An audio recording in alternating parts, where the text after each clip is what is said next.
Hello everyone, welcome to my YouTube channel Captain Chandan. Hope everyone is doing good. I'm uploading a pilot training series video after a long time due to some technical and health problem. Now I'm back and I hope I can upload video every day.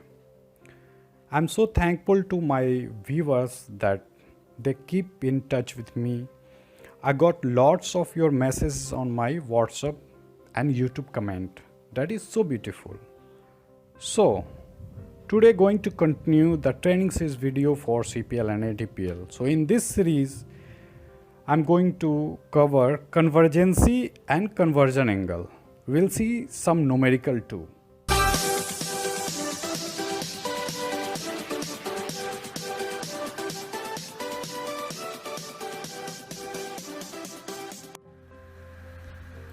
Meridian are semi-great circle joining the poles.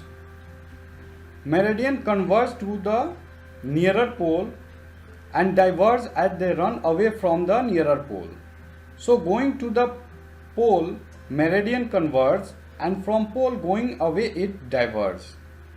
Meridian are parallel to each other at equator because equator is a rhumb line as well as great circle too. That's why there is no convergence of meridian at equator. Now what is convergency? The angle of inclination between two selected meridian measured at given latitude called earth convergency. For example, we will take two meridian 10 degree west and 10 degree east in northern hemisphere at 60 degree north latitude. We will draw a line parallel to 10 degree west at the place of 10 degree east meridian. So that we can see the convergence between two meridian. As you can see, the angle forms and that angle is called convergency. There is same technique in southern hemisphere too.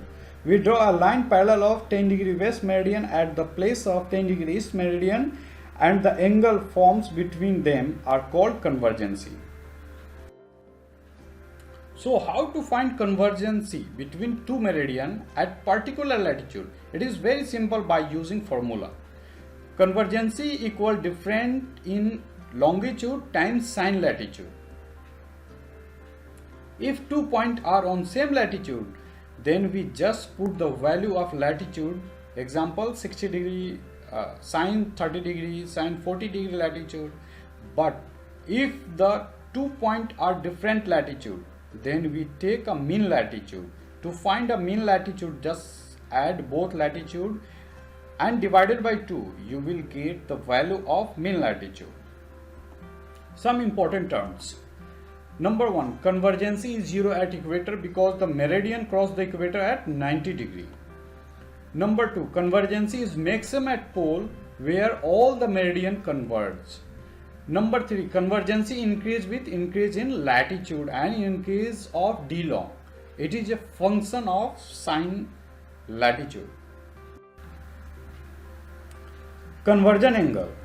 The angular difference between the rhumb line track and initial or final great circle track is called conversion angle, and it is a half value of convergency. Take two meridian. One is 10 degree west, another is 10 degree east in northern hemisphere. So the great circle track look like a straight line, but it is not a straight line because great circle always change in direction. The yellow line represent rhumb line track. Rhumb line is a regular curved line and constant in direction. Kindly remember this diagram for solving numericals. Now you can see the conversion angle. It is angular difference between rhumb line and great circle track. We already discussed about convergency. Similar in southern hemisphere, you can see diagram conversion angle and convergency.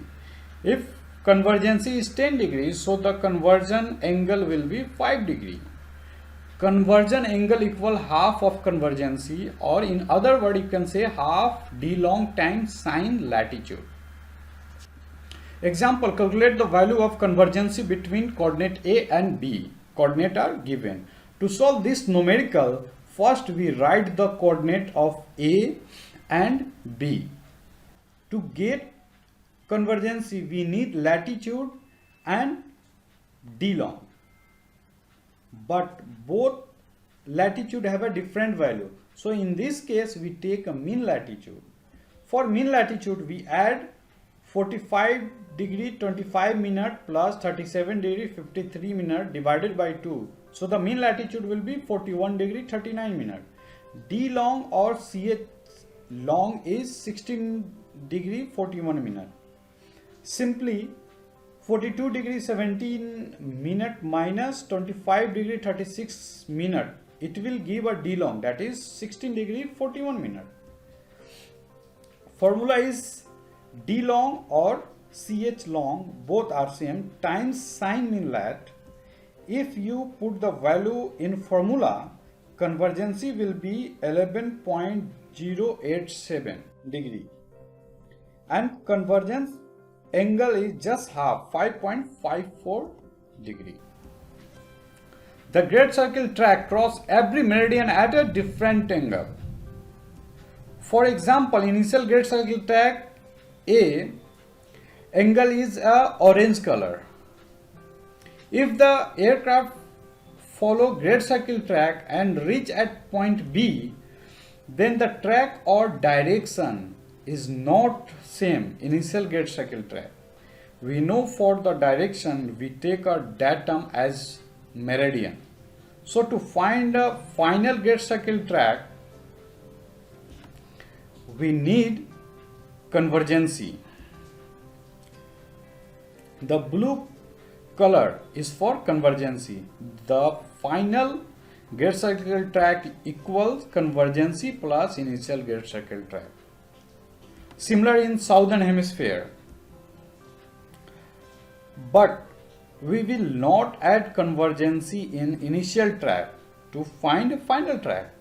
To find a final track, we need to subtract convergence from initial track.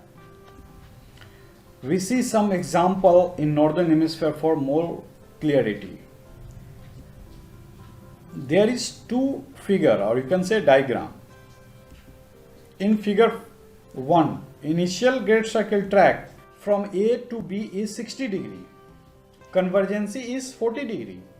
So great circle at B, or you can say final great circle track is 60 degree plus 40 degree. It will be 100 degree. Let's see in figure 2.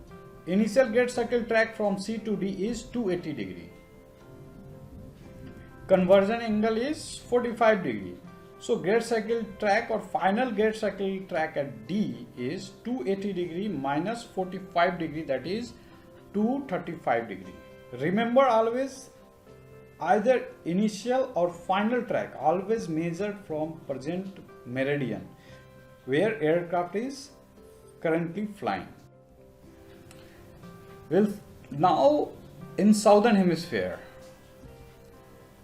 figure A, initial great circle track from A to B is 110 degree, convergence is 40 degree. So great circle track at B is 110 degree minus 40 degree, that is 070 degree. You can see in diagram. Figure 2, initial great circle track from C to D is 260 degree. Always focus on the sentence. Initial great circle from C. So we have to look at the C is 260 degree. Convergence is 36 degree. So great circle track at D is 260 degree plus 36, that is 296 degree. Always draw the diagram according to the question and take direction clockwise from a datum meridian. Remember some terms. Convergence equal change of longitude times sine mean lat. Convergence equal difference between initial and final great circle track. The great circle is always nearer to the pole. The rhumb line is always nearer to equator. Conversion angle at A equal to convergent angle at B. Both are same. There is no difference between them. You can see in the diagram. The rhumb line is a constant direction. If the rhumb line track from A to B is 100 degree, then the rhumb line track from B to A is 100 plus 180, that is 280 degree.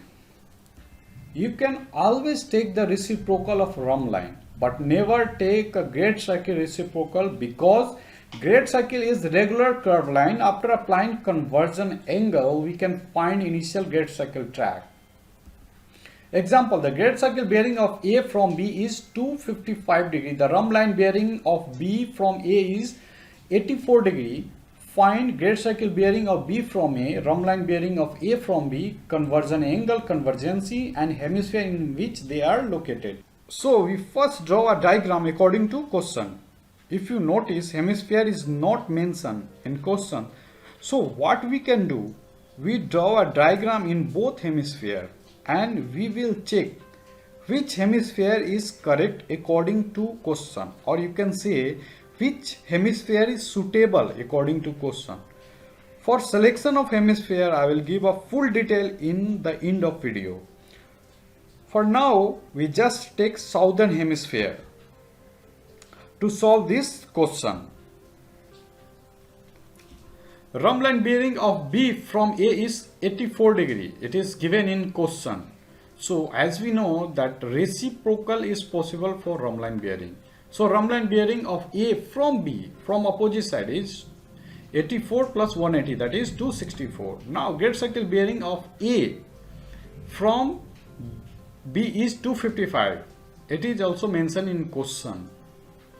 So now we have a rhumb line bearing of B from A and great circle bearing from A from B. So